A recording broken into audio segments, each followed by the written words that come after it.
오늘 설교가 좀 깁니다. 네. 쓰다 보니까 계속 길어지는데 그 이유가 버가모 교회가 오늘날 우리 교회에게 주시는 메시지가 좀 많이 있는 것 같이 느껴져서 준비를 좀 했었고, 연구해야 될 부분도 좀 많이 있기 때문에 길어진 것 같아요. 물론 7교회가 다 오늘 우리에게 주시는 말씀이지만 버가모 교회를 통해서 우리에게 주시는 하나님의 마음이 어떤지, 우리가 무엇을 칭찬받아야 되는 것이고 또 어떠한 권면과 어떠한 책망을 받고 있는지를 또 살펴보고 우리 교회가 어떻게 나아가는 방향을 정할 수 있었으면 좋겠습니다. 먼저 버가모 도시에 대해서 좀 말씀을 드릴게요. 서머나 북쪽 56km 지점에 있어요. 서머나, 그러니까 지도를 가지고 온다는 게 깜빡하네요.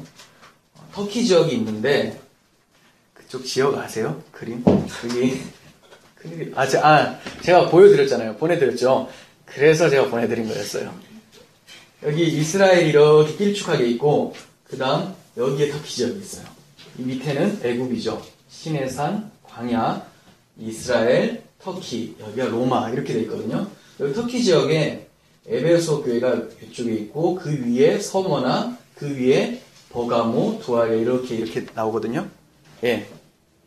여러분들 대단하세요. 그림도 없는데 마치 있는 것처럼 봐주시고. 네, 서머나 북쪽 56km 지점에 있어요. 로마 제국의 아시아주의 수도로서 정치적, 문화적 중심지였습니다. 그리고 여기는 굉장히 큰 도서관이 있었어요. 20만 권의 장서가 구비된 도서관이 있었습니다. 버가모에는 원뿔 모양의 언덕에 제우스 신전과 아테네 신전, 디오니소스 신전, 아스클레피오스 신전 등이 있었습니다. 그리고 버가모에는 이 신전뿐만이 아니라 황제를 숭배하는 황제 신전도 있었어요. 아우구스투스 신전이 AD 40년경에 완성이 되었고, 또 그 이후에 계시록 지어졌을 당시 이후의 시대에 또 트라이안 황제의 신전, 세베루스 황제 신전이 있었습니다. 그러니까 황제 신전도 많고 그냥 신전도 많고 우상신과 황배 숭배의 중심지였다고 볼 수가 있겠죠. 버가모 교회는 이렇게 황제 숭배와 우상 숭배가 굉장히 컸었던 지역에 있었던 교회였어요. 이러한 황제 숭배와 우상 숭배의 박해, 유혹 속에서도 죽기까지 믿음을 지킨 순교자를 배출한 교회가 버가모 교회예요. 그들은 심한 박해 속에서도 믿음을 잃지 않았습니다. 그런데 의외로 부드럽게 치고 들어온 공격에는 넘어지는 사람들이 종종 있었던 거예요. 외부적 박해는 너무나 뚜렷하죠. 이건 박해받고 있구나. 근데 내부적 박해는 예상을 잘 못하는 거죠. 외부적으로는 건강한 듯 보였지만 내부에서는 부패가 일어나고 있었던 것을 말하고 있습니다. 이러한 버가모 교회의 모습은 현대 교회와 상당히 닮아있기 때문에 우리는 버가모 교회를 통해서 오늘날 우리 밝은빛 교회를 볼 수가 있게 됩니다. 구조를 살펴드리면 12절부터 13절까지 칭찬받는 내용이 나와요. 그리고 칭찬이 나왔으면 책망도 나오겠죠. 14절에서 16절이에요. 책망과 권면이 같이 들어가 있습니다. 그리고 마지막 17절은 약속이 있어요. 이기는 자에게는 매번 약속을 해주시죠. 자, 그러면 12절을 보시면 버가모 교회 사자들에게 편지하라. 좌우에 날선 검을 가지신 이가 이르시되, 이렇게 말씀하세요. 좌우에 날선 검을 가지신 이로 주님께서는 버가모 교회에게 나타내 보이셨어요. 이 좌우에 날선 검이 뭡니까? 우리 배웠었죠. 그 전에 1장을 보면 입에서 좌우에 날선 검이 나오시는 분이 있었어요. 예수 그리스도. 그 좌우에 날선 검은 성령의 검, 곧 하나님의 말씀을 가지라라고 했었던 사도 바울의 말을 떠올리게 만듭니다. 그러니까 하나님의 말씀인데 이 말씀이란 검이 양날이 서 있다는 거예요. 지난번에도 말씀드렸죠. 양날 서 있기 때문에 이렇게도 칠 수 있고 저렇게도 칠 수 있고 강력한 무기였다. 그런데 이 양날이 서 있다는 것은 또 양면성을 뜻하기도 합니다. 이 말은 믿는 성도들에게는 하나님의 말씀이 생명의 양식이 되지만 믿지 않는 불신자들에게는 심판을 선고하는 심판의 말씀이 될 수 있다는 거예요. 이해가 가시죠? 히브리서 4장 12절은 새번역 성경에서 이렇게 말씀합니다.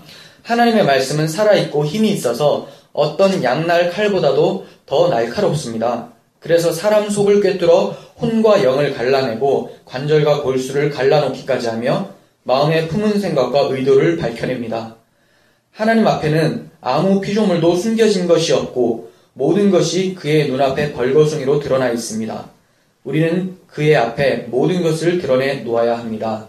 아멘. 이렇게 드러내는 역할을 뭐가 한다고요? 하나님의 말씀. 하나님 말씀이 생명을 주느냐 아니면 심판을 선고하느냐로 갈라지게끔 만드는 능력이 있다는 것을 말하고 있어요.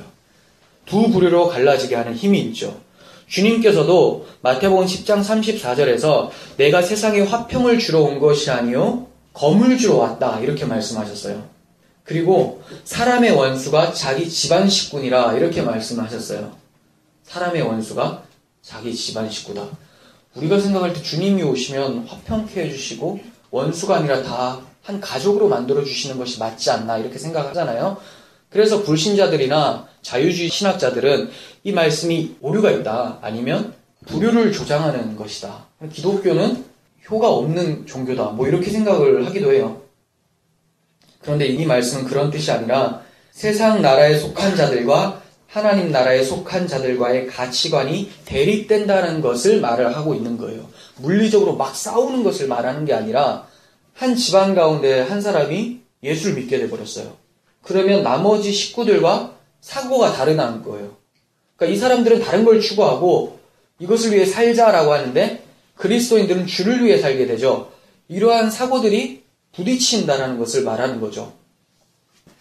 주님께서는 세상의 가치관에 타협하는 이단 사상에 공격받고 있던 버가모 교회에게 이와 같이 말씀이라는 양날 검을 가지고 나타내신 겁니다. 즉, 이 말씀의 검을 통해서 이단과 싸워 이기라고 하시는 말씀이고 반면 성도들에게는 이 말씀을 통해서 생명을 풍성하게 얻고 살라는 뜻에서 이렇게 양날 검을 가지신 이로 나타내신 거예요. 이처럼 버가모 교회에게 양날 검을 가지신 이로 나타내신 것은 우리가 앞서 살펴봤듯이 서머나 교회에게 내가 너를 잘 안다 이렇게 말씀하셨죠. 그리고 어떻게 나타내셨어요? 처음과 마지막이고 죽었다가 살아난 이로 내가 너에게 나타낸다 이렇게 말씀하시잖아요. 그 말은 서머나 교회는 극심한 박해 속에 살고 있었던 교회이기 때문에 죽었다 살아난 그들에게 소망을 놓지 말라는 거예요. 그리고 처음과 마지막 내가 모든 것을 주관한다. 그러니까 걱정하지 마라. 이렇게 하나님께서는 잘 아시면서 그들에게 적절하게 나타내신 것처럼 버가모 교회에게는 가장 중요한 게 뭘까요? 말씀이라는 거예요. 이 말씀을 가지고 분별력 있게 사용하지 않으면 너희들 다 넘어간다. 그러니까 말씀을 가지고 열심히 신앙생활을 해라. 이렇게 가장 적절한 방법으로 주님께서는 나타내신 것이죠. 그래서 이런 말씀하십니다. 13절 상반부를 보시면 내가 어디 사는지를 내가 아노니 거기는 사탄의 권자가 있는 데라 이렇게 말씀하세요. 주님께서 아시고 계신다는 거예요. 근데 뭘 아신다고요? 네가 있는 곳이 사탄의 권자, 자리가 있는 곳이다. 이 말은 버가모 교회가 사탄 숭배지역, 즉 우상 숭배와 황제 숭배를 하고 있었던 그 지역 속에서 강한 박해를 받으면서 힘들게 신앙생활을 하고 있었다는 것을 말씀하고 있는 거예요. 그걸 잘 아신다는 말씀이죠.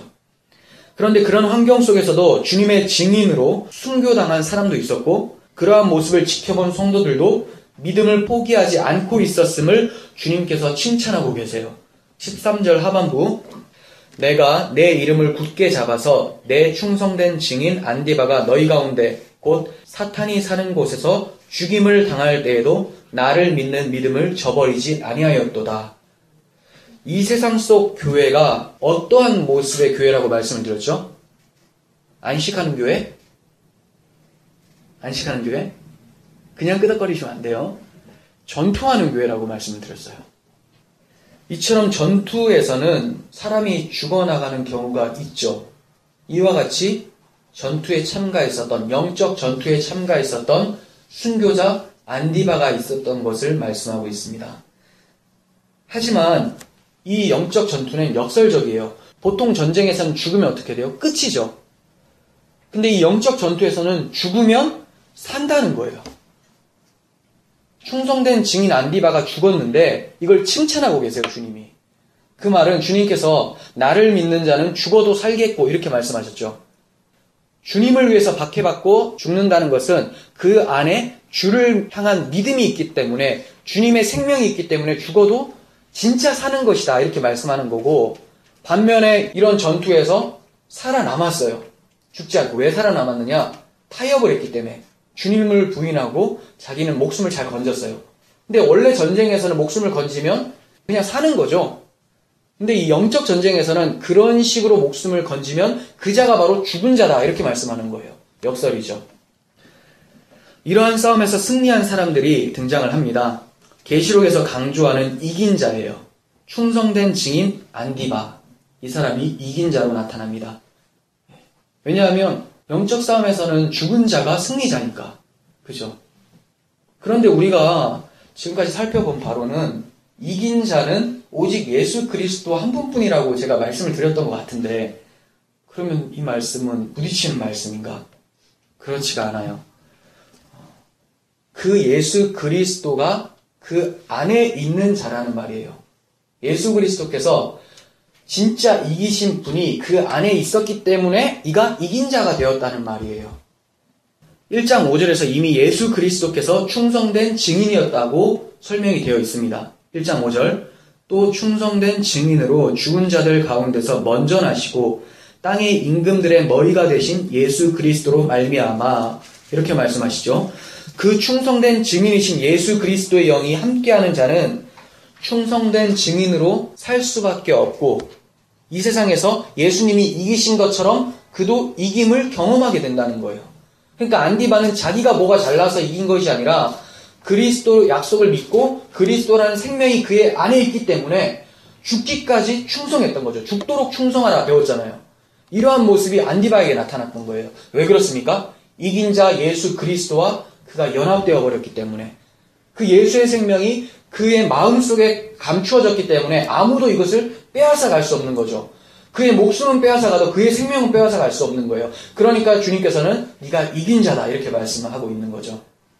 그래서 제가 계시록 전체 내용에 대해서 말씀드릴 때 예수께서 이긴 싸움을 성도들은 역사 속에서 하게 되는 것이고, 이 역사 속에서 그것을 다 경험하고 결국 이긴 자의 모습으로 승리한다는 것을 가르쳐주는 책이 계시록이다 이렇게 말씀을 드렸었어요.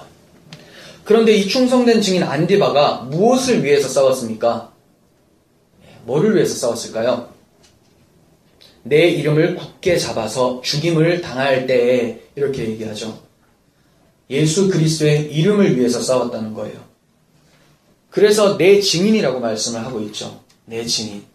자기 자신을 증거한 것이 아니라 나를 증거한 것이다. 그러면 또 떠올리는 구절이 있어야 돼요. 여러분 성경을 많이 보셔야 되죠. 요한복음 15장 26절, 진리의 성령이 오실 때 그가 나를 증언하실 것이요. 이렇게 말씀하신 것처럼 성령이 그 안에 있는 자는 당연히 안디바처럼 사는 거예요. 안디바가 자기 이름이 아니라 예수의 이름을 증거했죠. 예수가 그리스도이심을 증거했던 것처럼 교회는, 성령이 임한 자들은 반드시 이렇게 살게 되고, 이렇게 살다 보면 세상의 박해는 자연적으로 오는 거고 결국 순교당하게 된다. 이렇게 말씀하고 있어요. 그런데 여러분들 삶 속에서 순교가 일어나지 않죠. 누가 공격하지 않잖아요. 한국이라서 그래요. 한국. 근데 한국이라도 안디바처럼 살면 공격당할 수 있습니다. 그렇지만 적극적인 공격은 아니죠. 왜요? 한국이기 때문에. 근데 여러분들 이집트, 이스라엘 가서 한번 해보세요. 오늘 외치면 오늘 없어질 수도 있죠. 왜 그렇습니까? 환경이 다르기 때문에 그래요. 그럼 우리에게는 박해가 없는 것인가? 있어요. 여러분들 직장에서 충실히 그리스도를 증거하는 것 자체가, 근데 사람들이 여러분들의 말을 비아냥거리고 귓등으로 듣는 것, 그때 마음에 상처 입죠. 이런 것들이 다 박해라는 거예요. 외형적인 것이 아니라 우리 신적 공격도 다 박해예요. 이런 모습들, 모든 성도들은 다 순교합니다. 목이 잘리는 이런 순교가 아니라, 그런 순교도 할 수 있지만 마음이 잘려나간 그런 순교들이 계속 있다는 거예요. 근데 이런 것조차가 아무것도 일어나지 않는다. 그 사람은 본인이 정말 성도인지를 다시 한번 체크해 봐야 되겠죠. 왜냐하면 성령이 계시면 반드시 예수의 이름을 증거한다 했는데, 예수의 이름을 반드시 증거하면 반드시 박해를 받는다 했는데 아무것도 일어나지가 않아. 그럼 예수의 이름을 증거하지 않았거나, 예수를 증거할 때 세상이 듣기 좋은 왜곡된 예수를 전했거나, 이런 거죠. 주님께서는 교회란 반드시 나를 증언하는 자들이다. 나의 이름을 증언하는 자들이다. 이렇게 말씀을 하세요. 그래서 주님께서 제자 아나니아에게 환상 중에 사도 바울을 불러주신 목적에 대해서 말씀을 해주시는데, 사도행전 9장 16절, 그가 내 이름을 위하여, 뭐라고요? 그가 내 이름을 위하여 얼마나 고난받아야 할 것을 내가 그에게 보이리라 하시면서 주의 이름을 위해서 부르셨다는 것을 말씀하세요. 그런데 주의 이름을 위해서 불러진 자는 어떻게 된다고요? 얼마나 고난받아야 될 것을 내가 말하겠다. 고난이 찾아오는 거죠. 그래서 지난번 강의 때도 말씀드린 것처럼 우리가 증인이라고 하는데, 이 증인은 말티스라는 단어인데 이게 순교라는 뜻을 담고 있다고 했죠. 예, 충성된 증인이라는 것은 충성, 피스토스, 신실한, 믿음이 있는, 이 믿음의 순교자란 말이에요. 모든 성도들은 이렇게 불림을 받는다는 거예요. 여러분, 주님의 증인이십니까? 그렇다면 순교가 따라옵니다. 육신의 생명이든 내적인 박해든 어떻게든 박해가 따라옵니다. 여러분들이 증인이시라면 누구를 위해서 증언하고 있습니까? 예수가 그리스도시다라는 주님의 이름을 위해, 주님의 영광을 위해 증언하는 우리들이 되었으면 좋겠습니다. 오늘날 주의 종이라고 불리는 목사들 중에 얼마나 많은 사람들이 주의 종이 아니라 주의 왕으로 살아가고 있는지, 얼마나 많은 주의 증인이라고 불리는 사람들 중에서 주의 이름이 아니라 자기 이름 내기에 급급해서 강당에 서서 자기 이름을 드러내고 있는지 정말 가슴 아픈 현실이죠. 주의 종, 주의 증인, 이건 목사만을 말하는 게 아니죠. 모든 성도들은 다 주의 종이고 주의 증인이에요. 여러분들은 어떠하십니까? 오늘 제가 이곳에 선 것이 저의 이름을 드러내지 않고 왕으로 서는 것이 아니라 오직 주의 이름과 주님의 종으로 서는 시간이 되었으면 좋겠습니다.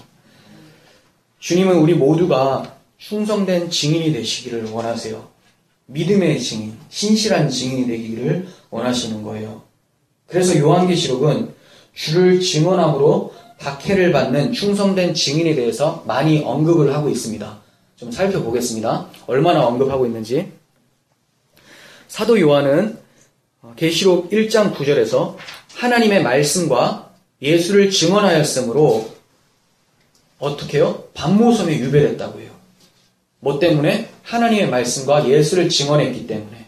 6장 9절에서 하나님의 말씀과 그들이 가진 증거로 말미암아 죽임을 당한 영혼들이 제단 아래에 있다.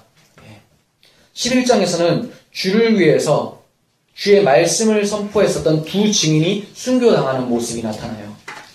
그리고 계시록 12장 11절, 또 우리 형제들이 어린 양의 피와 자기들이 증언하는 말씀으로써 그를 이겼으니 그들은 죽기까지 자기들의 생명을 아끼지 아니하였도다 하면서 그의 싸움이 무슨 싸움이었다고 얘기합니까? 어린 양의 피와 자기들이 증언하는 말씀으로 이기는 싸움. 그들의 무기는 하나님의 말씀이었다는 거예요. 어린 양의 피였다는 거죠. 그런데 마귀가 걸고 넘어지는 영적 전쟁이 무엇으로 싸우느냐? 아까 말씀드렸다시피 계시록 12장 17절, 하나님의 계명을 지키며 예수의 증거를 가진 자들과 더불어 싸우려고 바다 모래 위에 서 있더라 하면서 영적 싸움은 말씀 싸움이라는 것을 말씀하고 있어요. 그러니까 여러분들이 쉽게 육체적 생명을 잃고 싶으시면 그리스도를 잘 전하시면 잃게 되죠. 다른 나라 가서 좀 종교적으로 민감한 나라 가서. 참 그런 의미에서 선교사님들은 정말 대단한 거죠. 성령 충만하지 않으면 나갈 수도 없고 나가서 그렇게 사역하기도 어려운 것 같아요. 우리도 이렇게 좀 두려운 마음이 있고 그래도 또 성령께서 사용하시면 그곳에 갔을 때 또 그러한 믿음으로 또 성장시켜 주시기도 합니다. 그러니까 순교도 정말 두려운 박해 속에서 순교한다는 것은 제정신으로 하는 것은 아니고 성령의 정신으로 하는 거죠. 그러니까 너무 두려워할 필요는 없을 것 같습니다. 우리가 알다시피 전투하는 교회지만 전투 속에서 안식을 누리잖아요. 그 순교라는 고통 속에서도 하나님께서 주시는 평안을 맛본다는 거예요. 스데반 집사님이 돌에 맞아 죽을 때 어땠습니까? 얼굴이 천사와 같이 밝았다고 하죠. 그리스도께서 영광 중에 서서 계신 것을 봤다라고 해요. 그거보다 더한 게 어디 있겠습니까?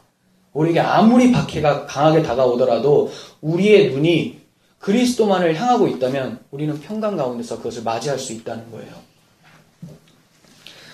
그런데 이러한 충성된 증인들의 실상을 뭐라고 말씀하실까? 그렇게 박해받고 고통당하는 충성된 증인들의 실상을 서머나 교회처럼 부유한 상태임을 말씀하고 있어요. 20장 4절에서 말씀하시는데 예수를 증언함과 하나님의 말씀 때문에 목뱀을 당한 자들의 영혼이 살아서, 이건 거듭난 상태로 이 세상을 살아간다는 거예요. 그렇게 살아서 그리스도와 더불어 1000년 동안 왕노릇하고 있다, 이렇게 말씀하고 있죠. 이게 부유한 자예요. 이게 박해받고 있는 충성된 증인의 실상이라는 거예요. 여러분, 안디바만 충성된 증인입니까? 우리들도 예수의 영이 있다면 충성된 증인일 수밖에 없는 거예요. 버가모 교회도 안디바가 죽음을 당하는 것을 지켜보았음에도 불구하고 믿음을 잃지 않았다고 칭찬받고 있습니다. 정말 대단한 믿음이죠. IS나 북한이 박해하는 것처럼 우리 성도들 한 사람이 여기서 끌려가서 이렇게 고통당하고 박해받는 모습을 보았을 때 과연 우리 중에 믿음을 굳게 지킬 사람들이 몇 명이나 있을까요? 쉽지 않죠. 그런데 버가모 교회는 이러한 믿음이 있었던 거예요. 딱 봐도 외형적으로 정말 강력한 공격이 있었음에도 불구하고 절대 넘어가지 않았다는 거예요. 우리도 이런 버가모 교회처럼 어떠한 공격 속에서도 우리의 믿음을 잘 지켜낼 수 있는 주의 은혜가 있었으면 좋겠습니다. 그런데 주님께서는 이런 버가모 교회, 믿음을 잘 지킨 교회를 칭찬하셨는데 여기서 끝나면 참 좋겠지만 이들이 외부적 박해에 대해서는 민감했는데 목숨까지도 걸었는데 더 무서운 공격이 있다고 말씀하고 있어요. 그게 뭡니까? 가만히 들어온 이단이에요. 말씀을 변질시켜버리니까 내부적 부패가 일어나게 됩니다. 계시록 2장 14절, 15절. 그러나 내게 두어 가지 책망할 것이 있나니 거기 내게 발람의 교훈을 지키는 자들이 있도다. 발람이 발락을 가르쳐 이스라엘 자손 앞에 걸림돌을 놓아 우상의 제물을 먹게 하였고 또 행음하게 하였느니라. 이와 같이 내게도 니골라당의 교훈을 지키는 자들이 있도다. 이렇게 책망을 하십니다. 발람의 교훈을 지키는 자들, 곧 니골라당 교훈을 지키는 자들이 있다고 말씀하시는데 먼저 발람의 교훈에 대해서 좀 알아보겠습니다. 이게 도대체 뭔가? 민수기 25장 내용인데 발람은 이방 사람이고 이방 사람임에도 불구하고 하나님을 아는 선지자였어요. 발락은 누구냐? 모압 왕이에요. 모압 왕. 이스라엘 백성들은 출애굽 후에 가나안 땅을 향해서 진격하고 있었죠. 그때 그들의 적군으로 마주쳤었던 나라들을 다 박살내면서 승승장구하고 있었는데 모압 왕이 이스라엘 백성들이 다가오자 어떤 마음이 들었을까요? 야, 쟤네도 우리나라 오면 우리나라 박살나겠구나. 걱정이 되는 거예요. 그래서 발람이라는 선지자를 돈으로 꼬십니다. 이스라엘 백성들을 향해서 저주하라 이렇게 얘기를 해요. 발람이 돈이 좋으니까 가서 저주를 하려고 딱 섰는데 하나님께서 그 입을 바꾸어버려요. 저주가 나간 것이 아니라 축복이 나가버리는 거예요. 그래서 모압 왕이 완전 열받았어요. 당신 어떡하냐고 지금 욕을 하라고 저주하라고 했더니 왜 축복하고 앉았냐고. 내가 이렇게 하는지 나도 모르겠다. 하나님께서 이렇게 나가게 한다. 그러면 축복받고 끝나는 거잖아요. 거기서 그친 것이 아니라 민수기 25장을 보면 이스라엘 백성들이 모압 여인과 행음을 하고 모압 여인들이 먹던 우상의 제물에 참여하고 우상의 신들에게 절을 했다고 나와요. 근데 그 이유가 뭐냐? 민수기 뒤쪽을 보면 발람의 꾀에 넘어졌기 때문에 그렇다 이렇게 얘기해요. 그러니까 발람이 저주는 못하고 물러섰지만 모압 왕에게 받은 돈도 있고 해서 어떻게 했을까요? 당신 나라의 여자들과 함께 잠자리를 들게 하고 우상을 자연스럽게 섬길 수 있도록 만들어버려라 이렇게 꾀를 낸 거예요. 모압 왕이 그걸 권장을 했죠. 막 유혹을 하면서 그렇게 이스라엘 백성들을 받아들인 거예요. 이스라엘 백성들이 난잡해져 버린 거예요. 혼란스러워져 버린 거죠. 이러한 꾀가 바로 발람의 교훈입니다. 그러니까 이스라엘 백성들이 행음했다는 것은 육체적 행음은 모압 여인을 통해서 한 거지만 그 모압 여인이 섬기고 있었던 우상을 섬김으로써 영적 행음까지도 포함하고 있는 거예요. 그런데 니골라당의 교훈이 이와 같다고 말씀하고 있어요. 이 니골라당은 발람의 교훈을 따르는 사람들과 밀접한 관계가 있습니다. 니골라당과 발람이란 단어는 언어 유희로 보여져요. 언어 유희. 왜냐하면 이 니골라당이라는 말은 두 개의 합성어인데 니콜라테스라는 단어거든요. 그런데 처음에 이 지배하다라는 뜻의 니칸이라는 단어와 백성을 뜻하는 라오스라는 단어가 합성되어 있어요. 지배하다 그리고 백성 합쳐져 있어요. 백성을 지배하는 자라는 거죠. 니골라당. 그런데 이상하게 발람이라는 단어도 두 히브리어 단어로 되어 있는데 지배하다라는 벨라라는 단어와 백성이라는 암이라는 단어가 결합되어 있어요. 그러니까 두 사람 다 특징이 뭐예요? 백성을 지배하는 자들임을 말하고 있죠. 무엇으로? 이단 사상으로 그들의 밑으로 다 둬버리고 지배하고 있다는 것을 말씀하고 있어요. 이레니우스는 그들이 초대 예루살렘 교회를 섬기도록 선택된 집사 중에 한 사람인 안디옥의 니골라를 따르는 자들이며 참 기독교 교리를 흔들어 놓는 무리고 방종 중에 살았다고 얘기를 하고 있습니다. 또 알렉산드리아의 클레멘트는 니골라당은 자기 충동의 부끄러움을 모르고 사는 염소 새끼같이 쾌락의 자신들을 내던져 버렸다 이렇게 얘기를 해요. 요한계시록의 최초의 주석자 페타우의 빅토리누스는 이렇게 말을 합니다. 니골라당은 잘못되고 성가신 사람들로서 니골라의 이름 아래 사역한 목회자들이었다. 그들은 스스로 이단을 형성하고 우상의 제사를 하고 그 제물을 먹었다. 그리고 간음을 행하는 자는 8번째 날에 평화를 소유하게 된다고 빅토리누스가 얘기를 하고 있습니다. 물론 이거는 100% 맞진 않아요. 이들이 연구했는 결과가 그렇다는 거예요. 이게 무슨 말이냐면 지금 빅토리누스의 말에 의하면 이 니골라당은 이단 사상을 가지고 있는 목회자들 그리고 뭘 좋아한다고요? 쾌락을 좋아하고 간음을 행하는 자는 8번째 날 그러니까 8번째 날에 할례 하잖아요. 그런 것처럼 새 창조의 숫자인데 이 8번째 날에 평화를 소유한다고 얘기를 한 거예요.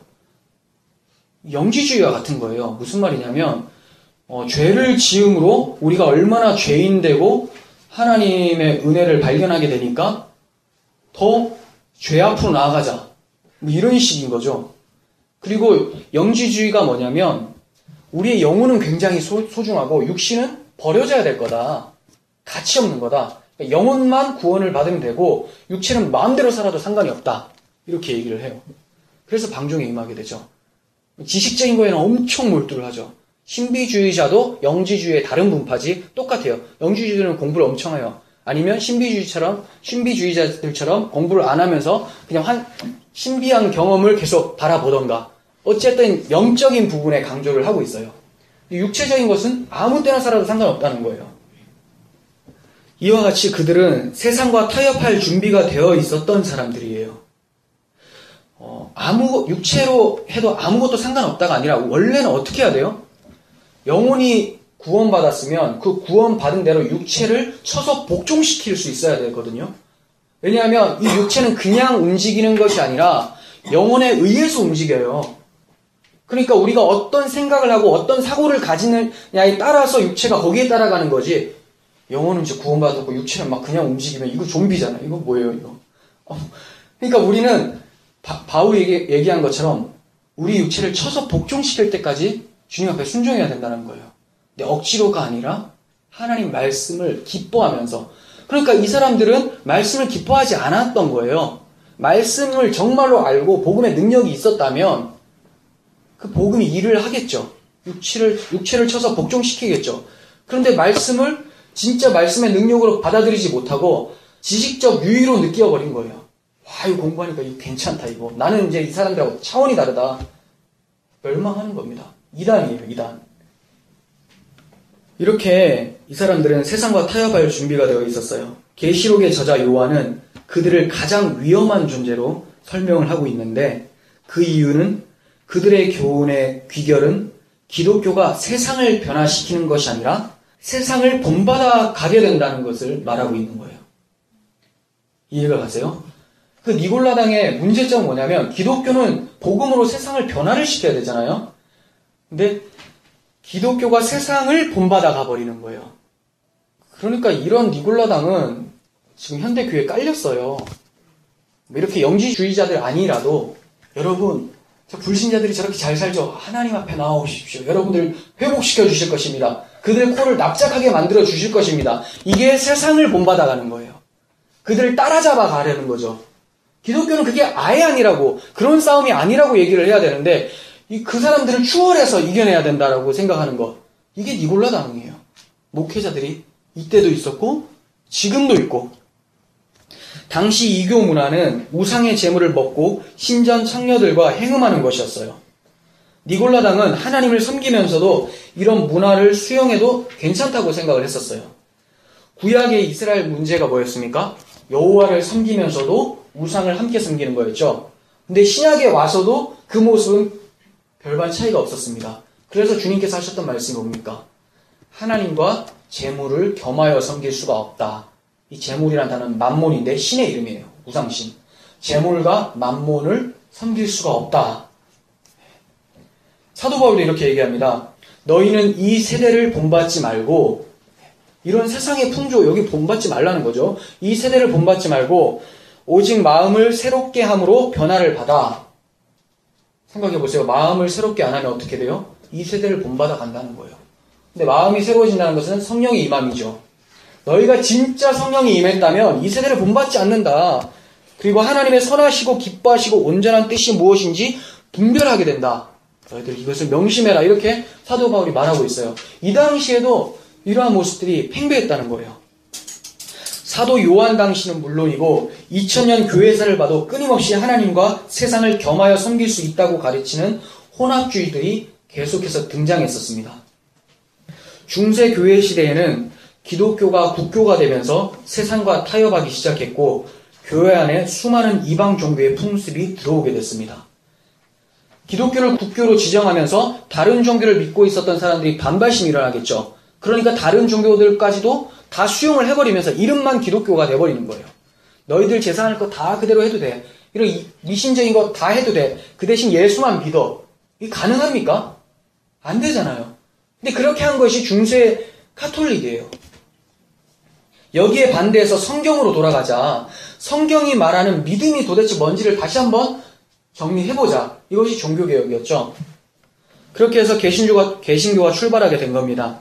하지만 종교개혁이 불씨를 꺼트리려고 19세기 이후 자유주의 신학을 주장하는 사람들이 계몽주의와 손을 잡고 기독교를 하나의 도덕 종교로 만들어 버림으로써 세상 문화와 타협하게 되어버렸어요.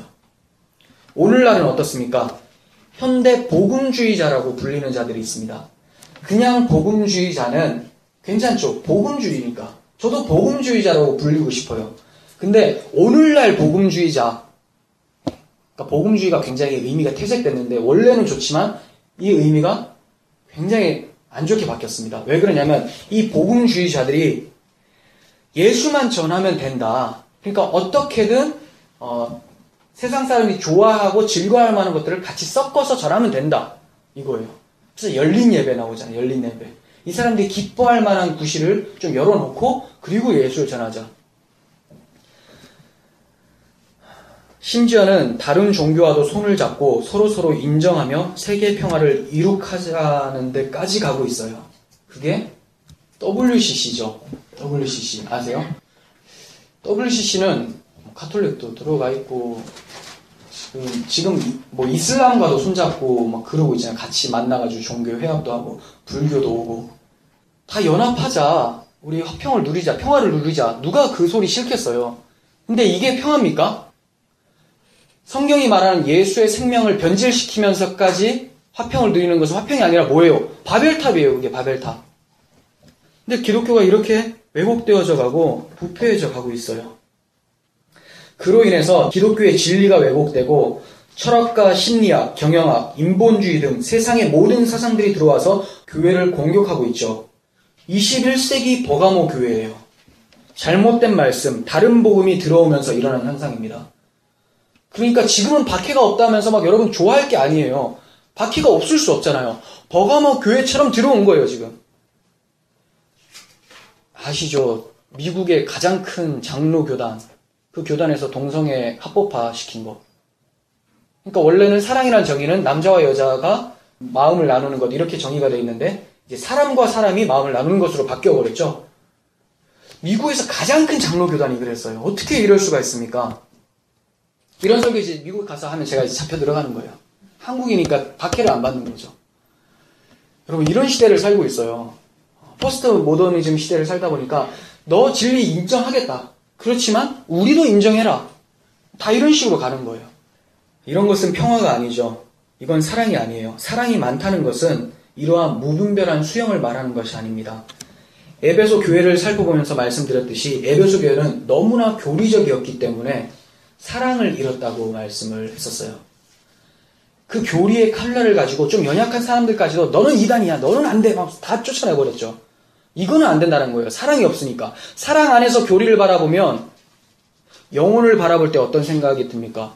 이 사람을 구원해줘야 되겠다. 이 사람에게 알려줘야 되겠다라는 사랑의 겉면으로 가는데 이들은 그런 첫사랑이 없고 교리의 날이 서 있었던 거예요. 그런데 반면에 버가모 교회는 외부적 박해는 잘 견뎠지만 말씀의 능력이 없었던 거예요. 그래서 그냥 생으로 견디고 사람들에게 좋은 게 좋다고 손잡고 그냥 같이 나간 거죠. 왜 그렇게 됐습니까? 잘못된 이단 사상을 가지고 들어온 지도자들, 말씀을 전하는 자들이 강단에 섰기 때문에 그래요. 그러니까 다 영향을 받는 거죠. 여러분, 좌우의 날선검, 말씀이 약하면 교회는 유혹을 받게 되고 넘어질 수밖에 없습니다. 그러니까 목회자가 말씀을 전할 때도 이 말이 그러한가 아닌가 경건한 마음으로 상고해 보시고 비판적인 칼날이 아니라 경건한 마음으로 이 말씀을 상고해 보시고 그 말씀에 아멘을 하든지 아니면 목사님한테 다시 한번 이의를 제기할 수가 있겠죠. 근데 그것도 없이 목회자가 말하는 거 다 맞으니까 하면서 아멘하면 이제 그 니골라당과 함께 주님께서 좌우의 날성검을 가지고 내가 치러 오겠다라고 하는 그 침을 받게 되는 거예요. 소경이 소경 인도한다고 너무 따라가지 마십시오. 그렇다면 구덩이에 빠집니다. 저를 인정하지 말라는 건 아니고 저를 보실 때 기도하는 마음으로 목사님이 삐딱하지 나가지 않게 하기 위해서 이제 기도해달라는 거지. 보면서 언제 저 삐딱하게 나갈까 이렇게 보시지 마세요. 삐딱하게 안 나가도록 저도 기도를 하니까. 네.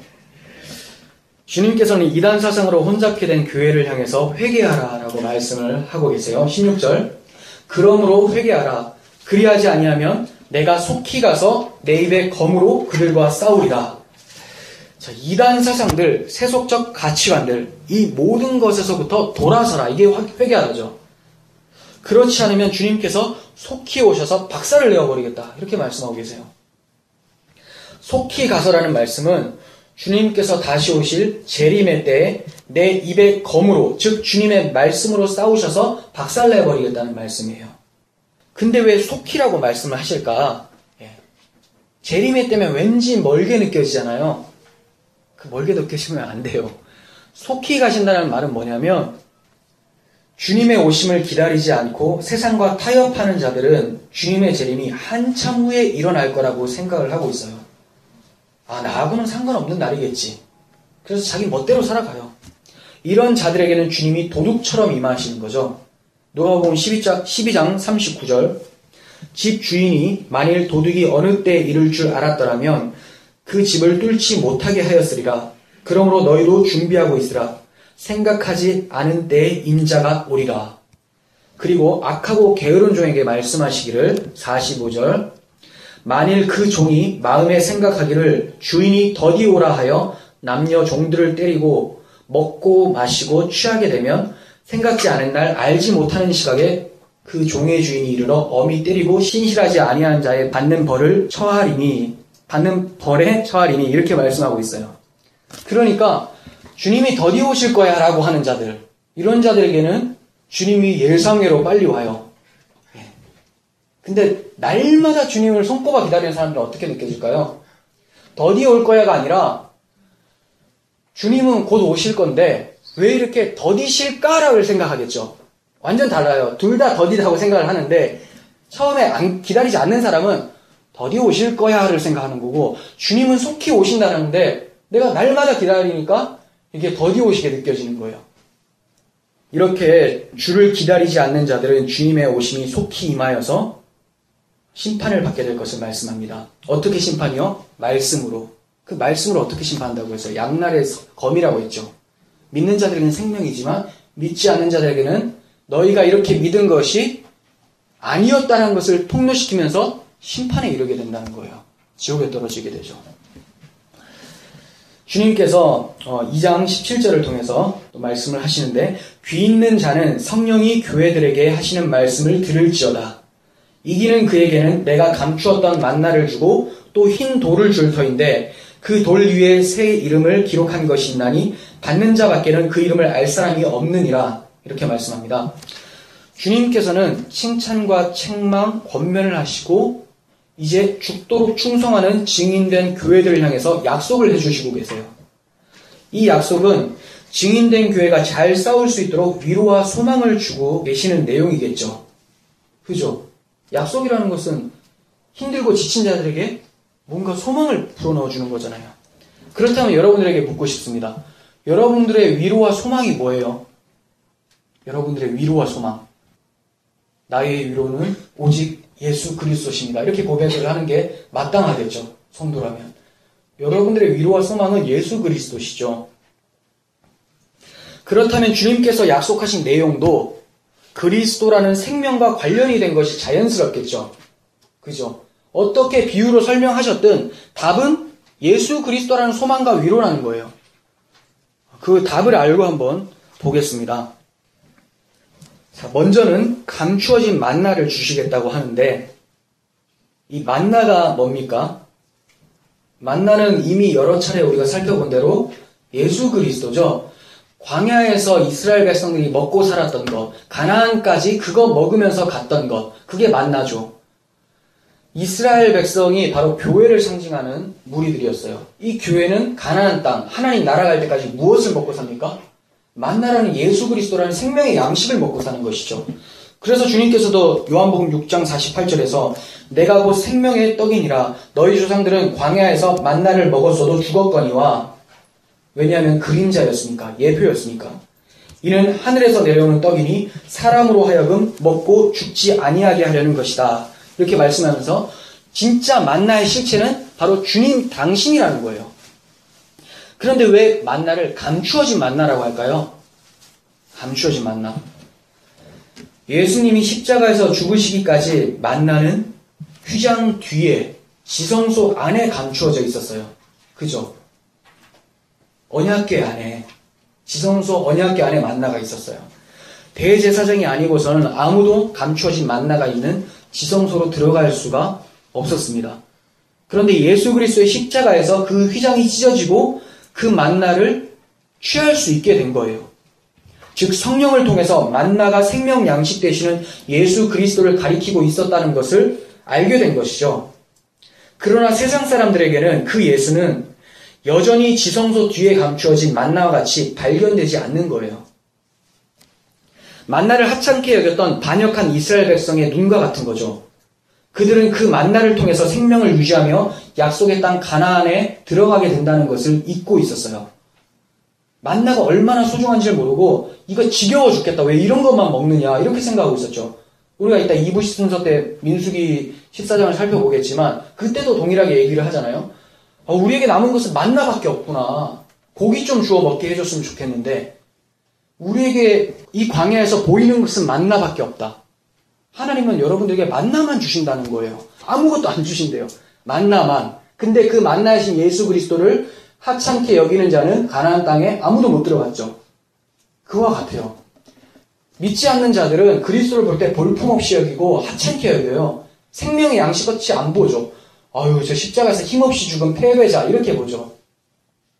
근데 성도는 그 십자가의 예수를 생명 양식으로 취하는 자들이에요. 그래서 감추어진 만나, 즉 하나님의 은혜가 없으면 만나는 감추어져 있다. 그런데 성도는 그 감추어진 만나 예수 그리스도를 발견하고 먹고 사는 자들이다. 이렇게 말씀하고 있는 거죠. 그렇다면 예수께서 감추어진 만나인 것은 알겠는데 이미 성도들에게는 그 감추어진 만나인 예수가 발견됐잖아요. 우리는 말씀을 먹으면서 예수를 바라보고 예수님과 함께 동행하고 식사하고 있는 거잖아요. 근데 왜 감추어진 만나를 주시겠다 이렇게 말씀을 하실까요? 왜 그러냐면 우리가 계시록을 통해서 자주 살펴보고 있는데 이미와 아직이라는 연장선이거든요. 긴장관계. 우리는 이미 예수 그리스도라는 생명 양식 만나를 먹고 살고 있어요. 그러니까 기쁘죠. 그런데 세속적 삶 속에서 세상의 삶 속에서 어떤 공격을 받습니까? 말씀에 왜곡된 변질 이런 공격들을 받고 우리 육체적 연약함으로 인해서 계속해서 잘못 나가고 있는 모습들을 발견하죠. 이런 싸움이 있다 보니까 만나를 통해서 생명 양식 공급은 받지만 이게 충분하지 않는 거예요. 막 기쁨으로 막 넘쳐나지가 않는 거예요. 기뻤다가도 슬펐다가도 막 좌절됐다가 다시 일어나고 막 이런 거예요. 그런데 주님께서 감추어진 만나를 이제 주겠다는 것은 더 이상 너희가 이렇게 공격받는 상태가 아니라 완전한 상태, 예수 그리스도라는 생명 양식을 통해서 완전한 기쁨을 맞이할 수 있는 은혜를 내가 주겠다. 그게 언제예요? 주님 오실 때죠. 주님 오실 때 만나 가지고 와요. 이렇게 가지고 올까요? 당신이 오시는 거죠. 주님 오실 때 그분을 이제 안개가 거쳐진 것처럼 명백하게 그리스도를 바라보면서 기쁨 가운데 즐거워할 수 있게 되죠. 지금은 믿음이라는 눈을 통해서 보지만 이제 그때는 주님의 눈과 눈, 우리의 손과 발이 함께 주님과 함께 찬양하고 천국의 경험을 하게 된다는 것을 말하고 있죠. 그래서 결국 이 약속들은 다 똑같아요. 서머나 교회에게 주셨던 약속, 에베소 교회에게 약속을 주셨던 것들 다 생명 양식, 생명과 관련된 그리스도와 관련된 거예요. 그리고 흰돌을 주시겠다라고 말씀을 하세요. 흰돌. 이 흰돌은 신학자들 사이에서 많은 해석의 가능성을 열어두고 있습니다. 하지만 결국 핵심은 예수 그리스도예요.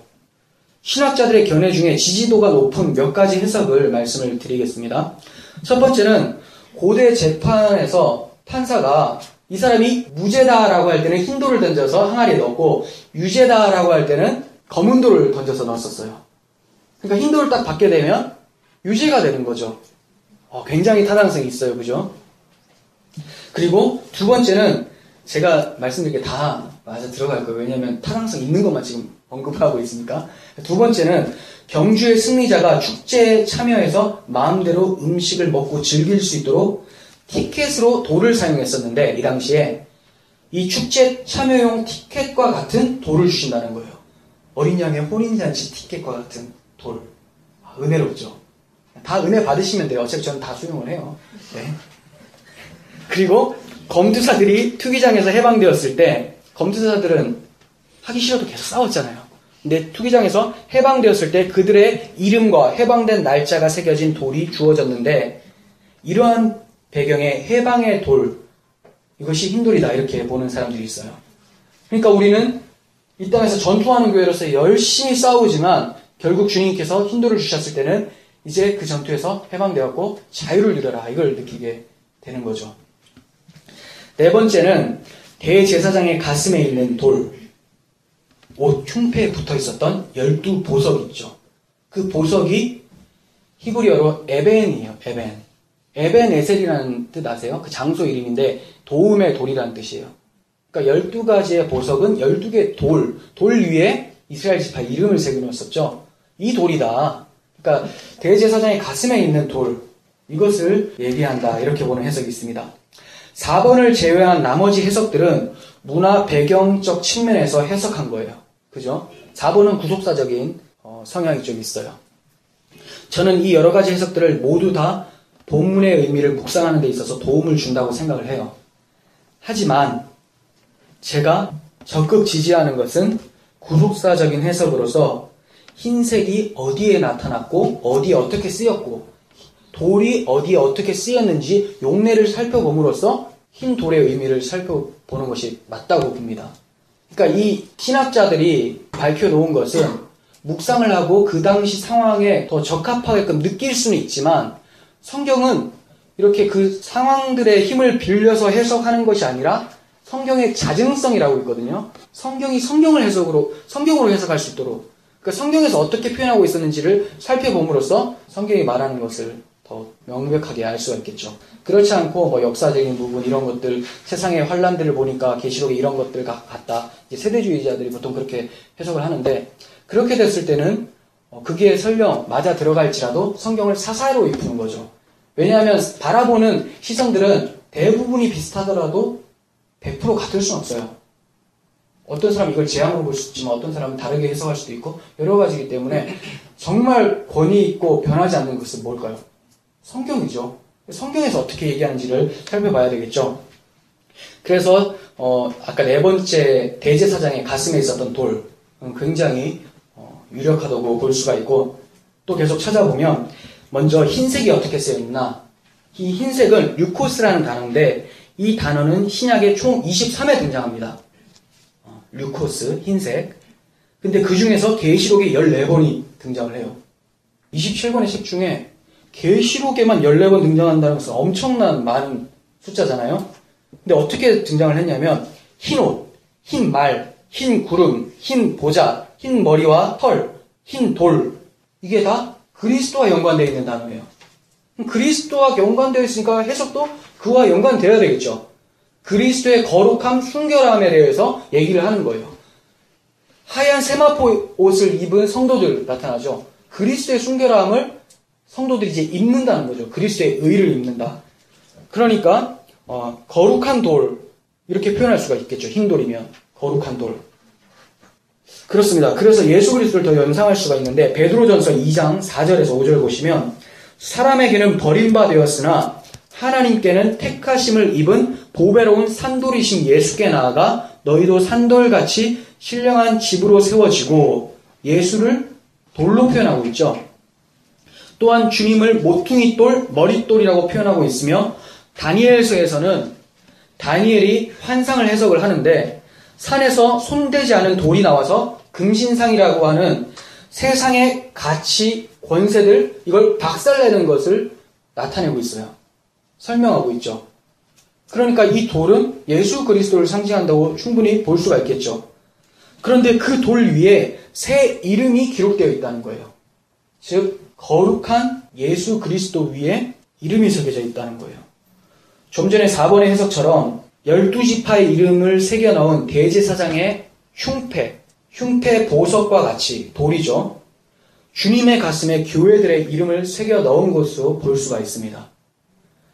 흰 돌 위에 이름을 새겨 넣었다는 것은 예수 그리스도 가슴에 교회들의 이름을 새겨 넣었다고 말을 할 수가 있는 거예요. 그런데 그 이름을 받은 자 외에는 알 수가 없다고 하죠. 왜 그럴까요? 여러분들이 누가 구원받았고 누가 구원 안 받았고 이런 거를 정죄하지 말라는 거예요. 판단하지 말라는 거예요. 오직 받은 자와 흰 돌을 받은 성도 당사자와 흰 돌을 주신 하나님만 아신다는 거죠. 그러니까 성도 이름이겠죠. 이걸 하나님의 이름, 예수 그리스도의 이름이라고 보는 사람들도 있는데 저는 이걸 교회의 이름이라고 확신을 하고 있습니다.